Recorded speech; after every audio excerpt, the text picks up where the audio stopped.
Subscribe करें। आश्रम के सभी बच्चे जब दूसरे कामों में लगे होते थे तो एक बच्चा एक कोने में बैठा चुपचाप अपने आप में खोया रहता था। वो अक्सर किसी से ज्यादा बात नहीं करता था। आश्रम की सभी जिम्मेदारियां पूरी करने के बाद जहां सभी बच्चे पूरे दिन की घटनाओं की चर्चा करने लगते, वहीं पर वो शांत रहने वाला बच्चा एक बरगद के पेड़ के नीचे बैठकर ध्यान करने लगता। सभी बच्चों को आश्चर्य होता था क्योंकि उसका कोई दोस्त नहीं था। वो अक्सर आश्रम में अकेला ही घूमता रहता था। ये देखकर उसके गुरु को बड़ी प्रसन्नता होती थी।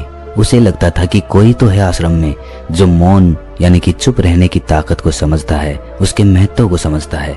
आश्रम के बारे में जब भी कोई जरूरी निर्णय लेना होता वो उसकी राय जरूर लिया करते थे। लेकिन यही बात गुरुजी के एक दूसरे शिष्य को बड़ी खटकती थी। वो गुरुजी का प्रिय शिष्य बनना चाहता था, इसीलिए वो गुरुजी के सामने दूसरे बच्चों के कामों में कुछ न कुछ कमियां निकालता रहता था, जिससे गुरुजी उसे महान समझने लग जाएं। अक्सर वो अपनी जिम्मेदारियां पूरी तरह से निभाने का दिखावा भी करता, चाहे उससे कोई सलाह ना भी मांगे, लेकिन फिर भी वो उन्हें अपनी सलाह देता रहता था। वो बहुत वाचाल शिष्य था और आश्रम के दूसरे सभी बच्चों में बहुत प्रसिद्ध भी था, क्योंकि वो सबसे हंसी मजाक करता रहता था, उनसे दिन भर बातें करता रहता था। इसीलिए उसकी सबसे दोस्ती हो गई थी। लेकिन जब आश्रम के गुरु उसकी राय न लेकर दूसरे बच्चे की राय लेते थे तो ये बात उसे बड़ी खटकती थी। उसे ये लगता था कि वो उस दूसरे बच्चे से ज्यादा बुद्धिमान है, लेकिन गुरुजी फिर भी उसकी तरफदारी करते हैं। ऐसा नहीं था कि गुरुजी को उस वाचाल शिष्य के स्वभाव के बारे में पता नहीं था, लेकिन गुरुजी उसे अपने तरीके से सीख देना चाहते थे ताकि उसकी ज्यादा बोलने की आदत, दिखावा करने की आदत, दूसरों में कमियां निकालने की आदत हमेशा हमेशा के लिए खत्म हो जाए और वो मौन रहकर ध्यान की गहराइयों को छू पाए। असल में हर सच्चे गुरु की यही इच्छा होती है। वो किसी तरीके से उस वाचाल शिष्य को एहसास कराना चाहते थे कि चुप रहने से ही उस असीम सत्य को जाना जा सकता है। उस विराट का एहसास चुप होकर ही किया जा सकता है। एक दिन गुरुजी को एक तरीका सूझा। उन्होंने आश्रम के सभी बच्चों को अपने पास बुलाया और कहा कि मैं तुम सभी को दो दो हिस्सों में बांटकर अलग अलग गांव में भिक्षा मांगने के लिए भेज रहा हूं, और जो भी दो बच्चे सबसे ज्यादा भिक्षा मांग कर लाएंगे उन दोनों को आश्रम की सभी जिम्मेदारियां निभाने का मौका दिया जाएगा। अपनी बात जारी रखते हुए गुरुजी ने बताया कि भिक्षा मांगने से हमारा अहंकार खत्म होता है, इसीलिए हर शिष्य पूरे मन से भिक्षा मांगे। कोई भी इस काम को औपचारिकता में ना ले, वरना तो वो अपने जीवन का बहुत बड़ा ज्ञान खो देंगे। आश्रम के गुरुजी ने जानबूझकर वाचाल शिष्य और चुप रहने वाले शिष्य की जोड़ी बना दी। वाचाल शिष्य के मन में सिर्फ एक ही बात चल रही थी कि इस बार उसे मौका मिला है और इस बार वो गुरुजी को दिखा देगा कि वो चुप रहने वाले शिष्य से कितना ज्यादा प्रतिभावान है। दोनों शिष्यों ने आपस में अपनी सहमति से निर्णय लिया कि दोनों गांव के अलग अलग कोनों से भिक्षा मांगना शुरू करेंगे ताकि भिक्षा मांगने का काम जल्दी खत्म किया जा सके। चुप रहने वाला शिष्य हर द्वार पर जाकर अपने हाथ जोड़कर अपना भिक्षा का पात्र उनके सामने कर देता। उसके चेहरे पर एक सादगी और उसकी आंखों में एक एकांत होता था, जिससे भिक्षा देने वाले उसे भिक्षा देकर अपने आप को अनुग्रहित समझते थे। वहीं पर दूसरा वाचाल शिष्य हर द्वार पर जाकर उनको कुछ न कुछ ज्ञान देने लगता था, जिससे ज्यादातर लोग उसे बिना भिक्षा दिए ही लौटा देते थे। पूरे गांव में भिक्षा मांगकर जब दोनों गांव के बीच में मिले तो वाचाल शिष्य ने देखा कि चुप रहने वाले शिष्य के पास उससे दुगनी भिक्षा थी। ये देखकर उसे मन ही मन बहुत ठेस पहुंचा। लेकिन जब वो दोनों भिक्षा का सामान लेकर आश्रम की तरफ जा रहे थे तब वाचाल शिष्य को एक चालाकी सूझी। उसने चुप रहने वाले शिष्य से कहा कि हमें अपनी भिक्षा एक ही थैले में डाल लेनी चाहिए। गुरुजी ने हम दोनों को एक साथ भिक्षा लाने के लिए कहा था। चुप रहने वाले शिष्य ने बिना कुछ बोले अपनी सारी भिक्षा उसके थैले में डाल दी। वाचाल शिष्य मन ही मन बहुत खुश हो रहा था कि अब गुरुजी को ये पता नहीं चलेगा कि ज्यादा भिक्षा हम में से किसने मांगी। उसे लग रहा था कि गुरुजी मुझे इससे कम प्रतिभावान समझेंगे, इसीलिए उसने ये तरकीब लगाई। सभी शिष्यों के आने के बाद संध्या के समय जब सभी की भिक्षा तोली गई तो इन दोनों शिष्यों की भिक्षा सबसे ज्यादा निकली। गुरुजी ने इन दोनों का अभिवादन करते हुए आश्रम के सभी बच्चों के सामने उनकी पीठ थपथपाते हुए उन्हें मुबारकबाद दी और कहा कि मैं आश्रम का कार्यभार तुम दोनों को नहीं सौंप सकता, इससे आपसी मतभेद होने का खतरा रहता है। इसीलिए तुम दोनों में से जो ज्यादा भिक्षा लेकर आया है आश्रम की जिम्मेदारी उसे ही सौंपी जाएगी। जब उन्होंने उनसे पूछा कि तुम में से ज्यादा भिक्षा कौन मांग कर लाया था तो वाचाल शिष्य ने कहा कि गुरुजी मैं इससे दुगनी भिक्षा मांग कर लाया था, लेकिन मुझसे गलती हो गई कि मैंने वो दोनों भिक्षा एक ही थैले में डाल ली। मुझे नहीं पता था कि आप ऐसा निर्णय लेने वाले हैं, वरना तो मैं अपनी भिक्षा का थैला अलग ही रखता। इस पर गुरुजी ने चुप रहने वाले शिष्य से पूछा कि क्या तुम इसकी बात से सहमत हो? क्या तुम इससे कम भिक्षा लेकर आए थे?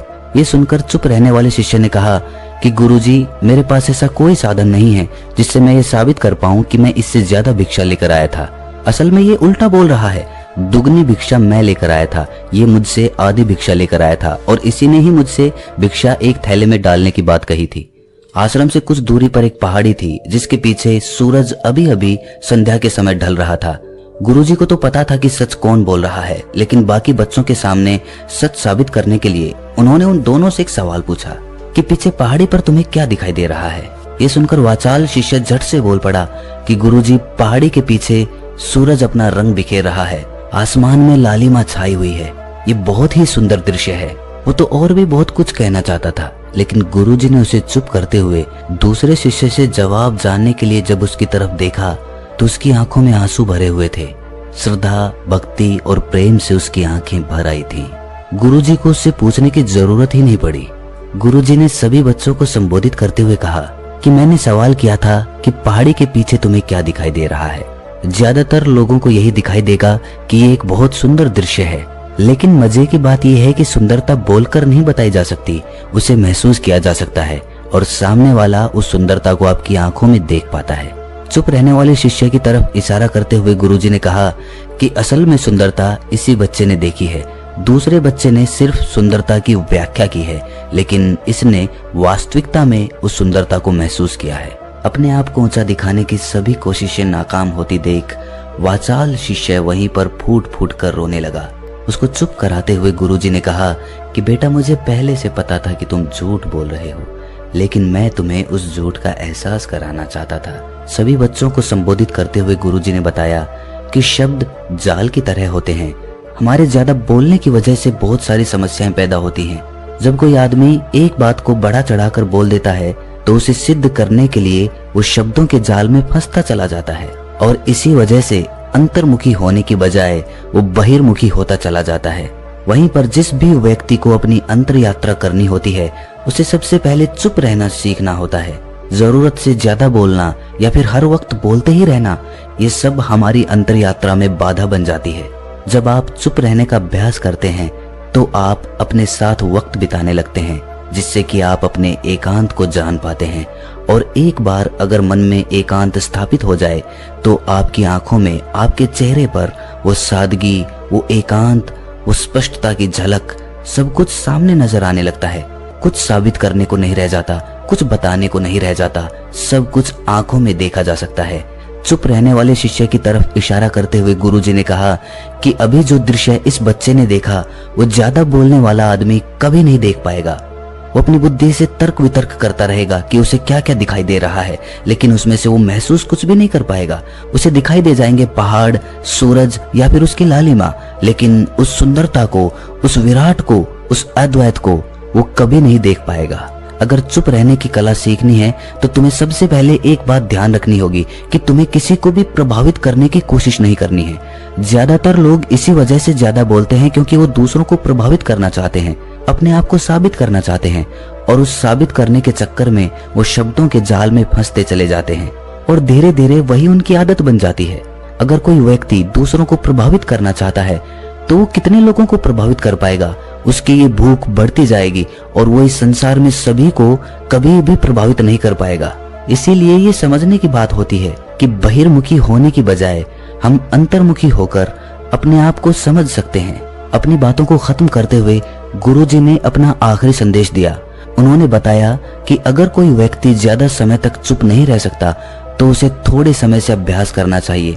दृढ़ संकल्प लेकर किसी व्रत की भांति दिन में कुछ समय या फिर हफ्ते में कुछ समय या फिर एक दिन चुप रहने का अभ्यास जरूर किया जाना चाहिए। इससे हमारी चुप रहने की आदत धीरे धीरे खुद ब खुद पनपने लगती है, क्योंकि एक बार जब हम चुप रहने लगते हैं तो हमें चुप रहने का आनंद पता चल जाता है। उसके बाद हमें प्रयास नहीं करना पड़ता, बल्कि हमारा मन आनंद की तरफ अपने आप बढ़ता चला जाता है। चुप रहने की कला सीखने के बाद आपकी बुद्धिमानी और आपकी स्पष्टता दोनों में बहुत ज्यादा फायदा होगा। वास्तविकता में जिसे दर्शन कहते हैं वो मौन रहकर ही किया जा सकता है।